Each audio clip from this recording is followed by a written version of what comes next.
Welcome to Inside Brush Country Sports, brought to you by South Texas Orthopedics. I'm your host, Chris Filateo, and area teams prepare for their first district game of the year this week. In this episode, former Pleasanton Express sports editor Maggie Rodriguez stops by to discuss the Pleasanton Eagles as they head into district this week against Gonzales. But first, the Aggies nearly picked up their first win of the season after a 24-20 loss to D'Hanis last week.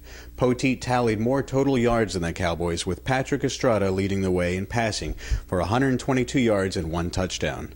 The Aggies dropped to 0-6 overall and will rest this week for their bye. We will catch up with head coach Doug Foster next week as the Aggies host Pearsall in their first district game. I'm joined by my tag team partner, Maggie Rodriguez. How you doing today, Maggie? I'm doing good. Well, let's go and talk about the 4-1 Pleasanton Eagles. You know, you've seen your fair share of Pleasanton football games over the years. This year's team's a little different with the youth and different skill positions that are suffering in some injuries, so on and so forth. But them losing their first game of the season last year, and you were at that game. What was your take on that? Well, I was more impressed with their opposition than I was with Pleasanton. I think Pleasanton played as good as they could, but that San Antonio Christian team was good, and they had a quarterback that is probably ready to play in college. I was really impressed with him. I don't know about Pleasanton yet. We're going to have to wait and see this week. If they play well against Gonzales, or it depends on how well they play against Gonzales. I think that's going to tell us a lot how good they are this year. I completely agree, Maggie. I mean, they're 3-13 all time against Gonzales, but everybody, or at least all the Pleasanton Eagles fans, remember the 2007 year when they beat Gonzales 16-13 in the quarterfinals leading up to the state semifinals. Well, I talked to Leon Sabava, and he keeps up with high school football better than anybody. And I asked him why a team that's got an all-state tailback would lose all their games. Well, he told me that they played against some really good teams, state-ranked teams. And I asked him how he thought we were going to do, and he says, Maggie, I think they'll beat us, just because of the players they have, the talent they have, and the opposition they've played. We haven't played the opposition that they have. Well, I completely agree, Maggie, but anything can happen any given night. Gonzales may seem like the favorite. Again, if Pleasanton doesn't make any mistakes, they do have a chance of winning, but if they do drop some passes and miss some key blocks, then it might be a long night for them. And we've lost 2 of our better players to injuries, the Lopez brothers. I just wonder how big a difference that's going to make. We'll definitely see. Thanks for stopping by, Maggie. Thank you. In Pleasanton, the Eagles suffered their first loss of the year to San Antonio Christian 28-20 last week. Pleasanton gained 194 total yards, with the majority on the ground with 135 yards. The Eagles kick off district action this week against a winless Gonzales team at 0-5, along with Pleasanton celebrating homecoming. I'm joined with Pleasanton head football coach Tab Dumont. How you doing today, Coach? Doing good. Well, you're coming off your first loss of the season, but it's just that. It was last week, non-district. Doesn't even matter going into the heart of the season. Heading into district this week at home, let's talk about your first matchup against Gonzales. What's their offensive formation, Coach? Offensively, they like to run a spread. It looks like they base out of the spread, but they have showed some double gun and some tight end packages as well. I hear they have a pretty quick quarterback and a couple other skill position players as well. Yes, their quarterback's good. He can run and throw, and they've got athletes out wide that can run and catch really well. Well, let's talk about their defensive formation, Coach. How do they line up? Defensively, I think they base out of a split defense. They show a lot of 2 techniques, 6 technique with the defensive end on the strong side, and it looks like it's cover 4 whenever you're spread. And then against Yoakum, they ran quite a bit of a 50 defense. They slid an extra man down in the box and had 7 men in the box pretty much the whole game against them. So I think we're looking against a split, and then we're going to see a 50. Probably going to see a lot of blitz and linebackers. I think we're going to see a lot. Well, going into district, there's a lot riding into the first game of the season, but a ton of momentum going on your side, or at least motivation keys. It's going to be homecoming for y'all. Going up against a winless Gonzales team hungry for a first win. How do you think the kids will react going into the first district game? We'll be ready. Gonzales is winless, but I'll be honest with you, they've probably played the toughest schedule in the state of Texas. They've played 5 teams that are all state ranked in the top 20 or higher. They've had their backs against the wall since they started non-district, and I know they've had this game circled for Pleasanton, and we've got it circled too, and we'll be ready to go. We're excited with it being homecoming. So far, knock on wood, we've had a couple good days of practice, and it should be a really good ball game. Well, great. Good luck on Friday, Coach. Thank you. Next, Jourdington extended its winning streak to 4 after crushing Pearsall 38-7 on the road. Quarterback Ian Hahn dazzled the crowd with an efficient passing game after the senior threw for 179 yards and 4 touchdowns in the win. The Tribe's defense was also stellar while forcing 3 turnovers and holding Pearsall to 177 total yards. The Indians host Sinton for their first district game of the season this week. Here at Jourdington High School, joined with head coach Daryl Andrews. How you doing today, Coach? Good, Chris. How are you? I'm great, thank you. We finish off the non-district schedule with a 4-game winning streak. Beat Pearsall 38-7 last week. Going into Sinton, staying at home. Pretty big game coming up for you. Yeah, it is. We feel like we played our most complete game against Pearsall this past Friday night. Defense pitched a shutout all the way till the end there. They scored on us last few seconds of the game, and I felt like offensively, we were very multiple. We were balanced. I think we threw the ball almost 20 times, 19, 20 times, and threw 4 touchdown passes. Did some good things, I felt, across the board. Kicking game, we had a couple good returns. I think getting prepared for the district we're going to be in, like we talked about before. I think that the Pearsall game was a good indicator that we're heading on the right track. We're going to have a little more difficult competition, but we got a good group of kids playing well right now. Well, it's always great to hear, Coach. Now let's talk about Sinton. What's their offensive formation? Sinton does a lot of formations. They're very multiple. They're bouncing around in every different formation out of the spread that you can run. They stack their receivers. They'll run a little 2-back, 1-back set, empty sets.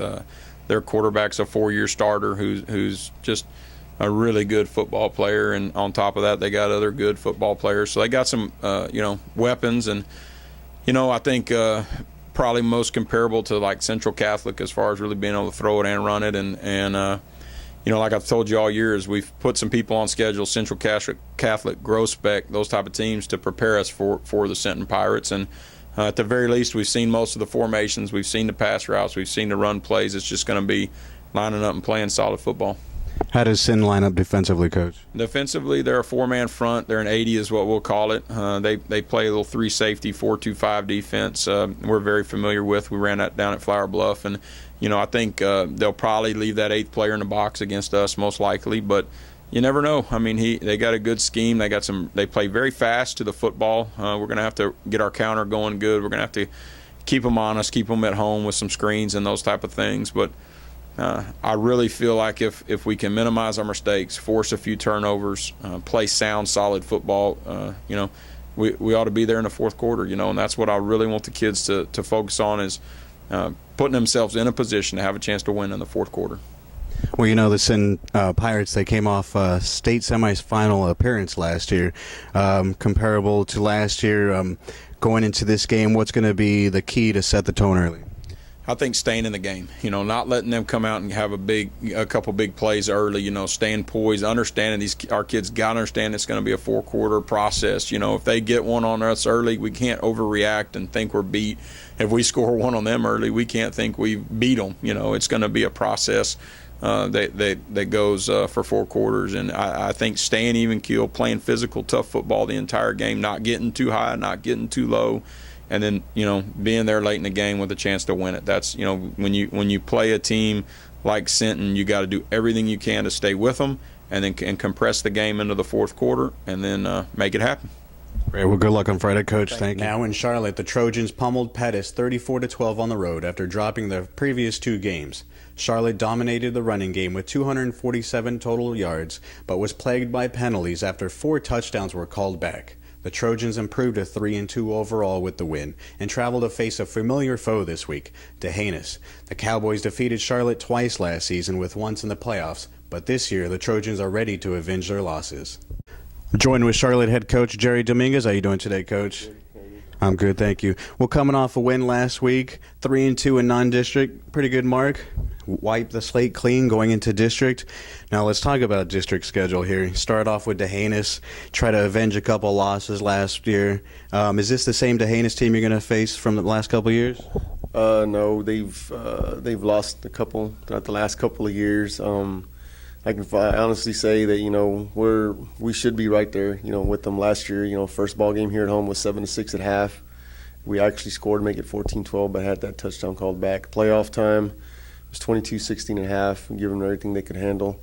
And during halftime, we lost a couple of our linemen, so we went out there with two of our starting linemen down, and the score kind of got out of hand. But this year, we've worked to get to this point. We've worked to try to beat the elite teams in our district, or the better teams in our district. And like I told the kids this week, I said our mentality is to not just go and hang with them, or see if we can, see how far our program's come. I said our mentality is go in there and beat them on the road. Saturday, get a good win and just get us rolling. Well, let's talk about this year's Cowboys team, Coach. How's their offensive formation? They're spread, pretty much the same thing. Tony Franklin, they had number 32, that Christian Tapia kid. He's going to run the football, and he's a hard runner. They've also got another kid on the edge, kind of like what we use with Richard, where they jet sweep them and they try to hit the edge and stuff like that. They don't have the quarterback that can throw the ball like they have in the years past. He kind of throws it up for grabs. So we're going to focus on stopping 32 and 29 and just let the chips fall where they may. Well, let's talk about their defensive formation, Coach. How do they line up? They line up in a split defense, and sometimes they go to a 4-3 every once in a while. But they're not as athletic as they have been in the last couple of years, and they're kind of big on the edges, and their inside linebackers aren't as fast as they have been. So, our plan is attack, and get them guys to go running sideways, and hopefully they run out of breath sometime in the first quarter. But that's how we're going to attack them. Well, D'Hanis plays their home games on Saturdays. How was this will it throw things off for the kids, to throw off the routine, or will it kind of go into like a playoff atmosphere, not only with the anticipation of playing D'Hanis in your first district game, but playing on a Saturday? No, it's not going to throw anything off. I mean, the last 2 years ago when we just met the kids up here too, but we're going to try to change strategies a little bit. We're going to get up here early in the morning, and we're going to pack. We're going to take off and travel to my hometown, eat a good old lunch at in Herman Sons, and then after that, I talked to the head coach in Hondo, and he's going to let us on their practice field or their game field actually, from about 3 to 4. So we're going to get a little walkthrough in, get that food, through our system, so we're not all falling asleep during kickoff, and then roll into Hennis and start our pregame. So we're going to be together all day. We're going to make it like a family atmosphere and just stay focused all day and get it going. Now, what's the one key you want to execute on first and early to set the momentum? This may sound kind of cocky, but defensively, what I plan to do is dictate what they do offensively, because they have a lot of formations and stuff. But to me, it's all smoke and mirrors. They're going to do this one. They're going to run these certain plays, but they're going to have 15 different formations. So we made it simple for our kids this week. We're just going to line up and let them fly. We're going to bring some pressure. Like I said, we're going to dictate what they do offensively, or try to anyway. And then offensively, we're going to attack them and have them running all over the football field. Well, great. Good luck on Saturday, Coach. Thanks. That's it for this episode of Inside Brush Country Sports, brought to you by South Texas Orthopedics. Now, don't forget to follow us on Twitter for the latest scores of your favorite area teams at PE1909. You can join the conversation at #MyBCSports. And don't forget to subscribe to our YouTube channel at the PE1909 for future episodes. Thanks for watching. Signing off, I'm Chris Filateo. He goes. Oh, Bryant has a man open.